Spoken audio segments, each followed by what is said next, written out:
Hello students, welcome to my channel. This is Roshan शर्मैक्स। My dear students, एक नए video के साथ आपके सामने आया हूं और बहुत ही इंटरेस्टिंग वीडियो है। सभी स्टूडेंट्स के साथ ये प्रॉब्लम होने वाला है, इसलिए इस वीडियो को एंड तक देखिए ताकि आपको कुछ समझ में आए और कुछ इसके अंदर से आप एक्सेप्ट करें। चलिए इस वीडियो को हम आगे बढ़ाते हैं। इससे पहले आप सभी से निवेदन है कि इस चैनल को सब्सक्राइब कर लीजिए, साथ ही बेल आइकन को प्रेस कीजिए ताकि एजुकेशन से रिलेटेड हर वीडियो तुरंत आप तक मिलता रहे। माय डियर स्टूडेंट्स, हमने बहुत पढ़ा है फिर भी फेल हो गए हैं, और ये एक टॉपिक है। आपने थंबनेल पे ऑलरेडी देखा होगा कि हमने बहुत कुछ पढ़ा है फिर भी फेल हो गए, और ये गलती आप मत करना। आप लोग सोच रहे होंगे कि ये कोई नया टॉपिक होगा। तो हाँ, बिल्कुल नया टॉपिक है, क्योंकि बहुत सारे स्टूडेंट्स के साथ ये होता है कि हमने इतने आंसर्स पढ़ा, हम रात भर बैठकर पढ़े हैं, हम दिन में इतनी मेहनत कर रहे हैं, इतने इतने घंटे हम बैठकर पढ़े हैं, इतने दिन से हम प्रैक्टिस कर रहे हैं, फिर भी हम इतना पढ़ने के बावजूद ही हम एग्जाम में कुछ भी नहीं लिख पाए। ये बहुत सारे स्टूडेंट्स के साथ होने वाली प्रॉब्लम है। चलिए मैं इसका सल्यूशन आपको बतलाता हूं। माय डियर स्टूडेंट्स, हम क्या करते हैं, कोई भी एग्जाम्स के लिए, चाहे FA1 से आपकी स्टडी स्टार्ट होती है, FA1 जब हो रहा होता है तो टीचर्स क्या करते हैं, आपके रिवीजन देते हैं, सेलेक्टिव क्वेश्चंस, सेलेक्टिव आंसर्स देते हैं, और सेलेक्टिव आंसर्स ही आपने क्या किया, याद किया, फिर आपने टीचर का टेस्ट लिखा। FA2 में भी एज इट इज, SA1 नहीं। देखिए FA1, FA2, FA3, FA4 में क्या डिफरेंस है, SA1 में क्या डिफरेंस है मैं आपको बतलाऊंगा, बोर्ड एग्जाम में क्या डिफरेंस है ये पहले आप क्लियर कर लीजिए, उसके बाद आप खुद ब खुद आपको ये प्रॉब्लम दूर हो जाएगा। FA1, FA2, FA3, FA4 ये क्या होता है, आपके स्कूल के अंदर आपके स्कूल के टीचर्स रिवीजन देते हैं, आप याद करते हैं, उसी के अंदर से अब सेलेक्टिव आंसर्स, एक 10 आंसर्स दिए तो उसी के अंदर से एक 5-6 आंसर्स, एक 20 आंसर्स दिए, उसके अंदर से एक 8-9 आंसर्स आपके टीचर क्या करते हैं, क्वेश्चन पेपर मेक करते हैं, बनाते हैं, उसी के अंदर से आपको लिखना होता है। तो मतलब क्या हो गया, आपके जितने क्वेश्चंस याद करना है वो सारे आउट हो गए, मतलब आपको मिल गए। अगर आप 20 क्वेश्चंस में से 10 क्वेश्चंस, 12 क्वेश्चंस भी याद कर पाएंगे तो आधा पेपर आप आराम से कर सकते हो, क्योंकि आपके अपने स्कूल टीचर ने ये आपको दिया है। लेकिन SA1 पेपर ना आपके स्कूल के टीचर बनाते हैं, ना ही मैं बनाता हूं।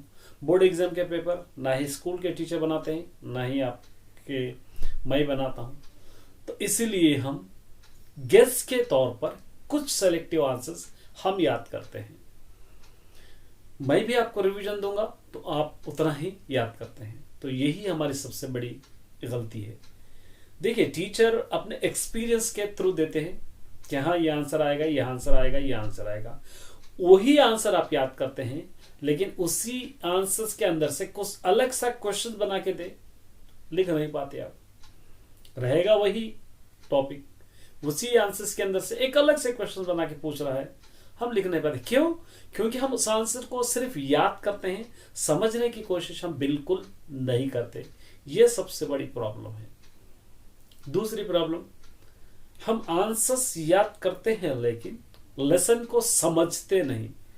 जिस दिन हम लेसन को अच्छी तरह अंडरस्टैंड कर लेंगे, जिस दिन इस लेसन हमको आसानी से समझ में आएगा, हम समझते हैं कि हाँ मुझको ये लेसन अच्छी तरह समझ में आ गया है, कि इसके आंसर्स मैं खुद ब खुद लिख सकता हूँ, मुझको कहीं से याद करने की ज़रूरत नहीं, ये कॉन्फिडेंस अगर मैं आप में रहा तो आप कहीं से भी आंसर्स आए एग्जाम में आसानी से लिख सकते हो। सेकंड पॉइंट है। थर्ड पॉइंट क्या है, की पॉइंट्स आपने नहीं बनाते हैं। जब लेसन आपको टीचर एक्सप्लेन करते हैं तो कुछ इंपॉर्टेंट पॉइंट्स होते हैं, वो कभी आप लिखते नहीं। पहले रफ वर्क नोट्स लिखना है, उसके बाद फेयर नोट्स लिखना है। इसके अंदर क्या होगा, आपका रिवीजन और आंसर सारे याद हो जाएंगे, लेकिन ये आप नहीं करते हैं, ये आपकी गलती है। फोर्थ पॉइंट, हम छोटे छोटे शेड्यूल्स में याद करते हैं। FA1 को दे दिया, याद कर लिए, 4 दिन के बाद भूल गए।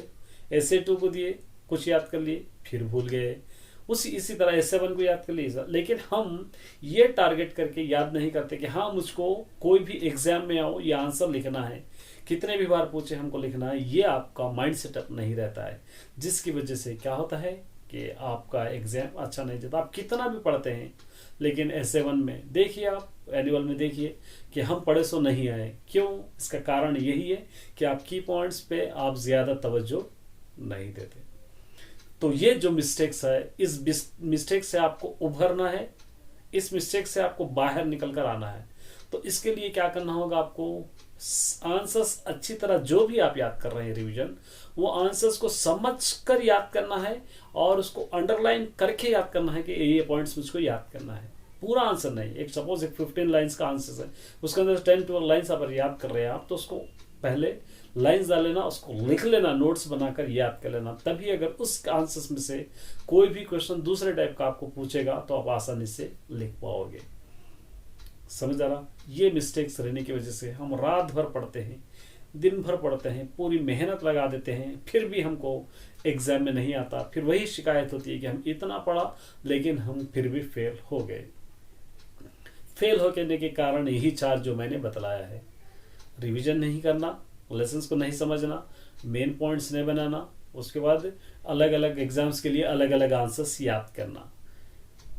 अगर आप स्टार्टिंग से ही हर लेसन्स के आंसर्स याद करते हुए गए, हर लेसन्स के इंपॉर्टेंट्स याद करते हुए गए, हर लेसन्स के अगर आप की पॉइंट्स याद करते हुए गए, बीच बीच में जब भी आपको मौका मिला उसका रिवीजन कर लिया अच्छी तरह, तो आपको कभी भी कोई भी किसी वक्त एग्जाम्स ले लेने दो, आपको कोई फर्क पड़ने वाला नहीं, आराम से आप लिख पाओगे। तो मेरे डियर स्टूडेंट्स, ये वीडियो का कारण यही है कि ये मिस्टेक्स हम करते हैं, इसलिए हमको एग्जाम में समझ नहीं आता। एग्जाम में हम पढ़े सो आंसर्स रहते हैं लेकिन हमको याद नहीं आते। हम लेसन समझ कर रहे थे लेकिन क्वेश्चंस थोड़ा सा डिफिकल्ट पूछ लिया तो हम भूल जाते हैं। तो ये सारे चीज़ों को दुरुस्त हमको करना है, तभी हम हमारे जो टारगेट है वहीं पर हम रीच कर पाते हैं। वरना इसी तरह याद करते जाएंगे, भूल जाएंगे, फिर एग्जाम में दिक्कत होगी। तो उम्मीद करता हूँ कि ये वीडियो अच्छा लगा होगा। तो इन चीज़ों को आप मेहनत कीजिए, इन चीज़ों पे आप वर्कआउट कीजिए, आपके एग्जाम्स अच्छे जाएंगे। कोई भी रिवीजन एक्सपीरियंस के थ्रू देते हैं, अथेंटिक क्वेश्चंस ये आएगा नहीं कह सकते हैं। 80% रिवीजन प्रॉपर होता है, 20% रिवीजन तो डिफरेंस कैसे भी आएगा।